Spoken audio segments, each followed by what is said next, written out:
തിരൂരങ്ങാടി നിയോജക മണ്ഡലത്തിലെ വെള്ളം കയറിയ വീടുകളിലെ സഹോദരങ്ങൾക്ക് വലിയ ആശ്വാസമാവുകയാണ് വൈറ്റ് ഗാർഡിന്റെ പ്രവർത്തനം. മഴ ശക്തമായതും കടലുണ്ടിപ്പുഴ നിറഞ്ഞൊഴുകിയതും മൂലം വെള്ളം കയറിയ വീടുകളിലെ വീട്ടുപകരണങ്ങൾ മാറ്റുന്നതിനും മറ്റും ഇവരുടെ സഹായം ഏറെ വലുതാണെന്ന് നാട്ടുകാർ പറയുന്നു. മണ്ഡലത്തിൽ വെള്ളം കയറിയ 100-ലേറെ വീടുകളിലുള്ളവർക്ക് ഇതിനകം തന്നെ വൈറ്റ് ഗാർഡിന്റെ സഹായഹസ്തം എത്തിയിട്ടുണ്ട്.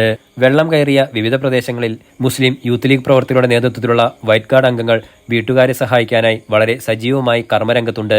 2018 പാണക്കാട് സയ്യിദ് മുനവറലി ശിഹാബ് തങ്ങളും PK ഫിറോസും നാടിന് സമർപ്പിച്ച വൈറ്റ് ഗാർഡ് കഴിഞ്ഞ 2 പ്രളയകാലത്തും കോവിഡ് കാലത്തും പക്ഷിപ്പനി കാലത്തും ശ്രദ്ധേയമായ പ്രവർത്തനങ്ങൾ നടത്തിയിരുന്നു. വെള്ളം കയറിയ വീടുകളിലെ ഉപകരണങ്ങൾ സുരക്ഷിത സ്ഥാനങ്ങളിലേക്ക് മാറ്റുന്നതിനും രോഗികളായവരെ ഉൾപ്പെടെ ദുരിതാശ്വാസ ക്യാമ്പുകളിലേക്കും ആശുപത്രിയിലേക്കും മാറ്റുന്നതും വൈറ്റ് ഗാർഡ് അംഗങ്ങൾ തന്നെയാണ്. തിരൂരങ്ങാടി, പരപ്പനങ്ങാടി, നന്നമ്പ്ര, എടരിക്കോട് പഞ്ചായത്തുകളിൽ പ്രവർത്തിക്കുന്ന ദുരിതാശ്വാസ ക്യാമ്പുകളിലും വൈറ്റ് ഗാർഡിന്റെ സേവനം ലഭ്യമാണ്.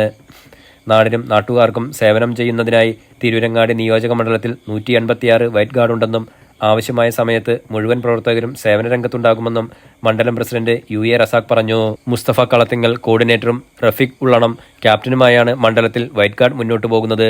ആരോഗ്യ പ്രവർത്തകരുമായി പഞ്ചായത്ത്, മുനിസിപ്പൽ ഭരണസമിതികളുമായും ചേർന്നാണ് വൈറ്റ് ഗാർഡ് പ്രവർത്തിക്കുന്നത്. Enlight news, Tirurangadi.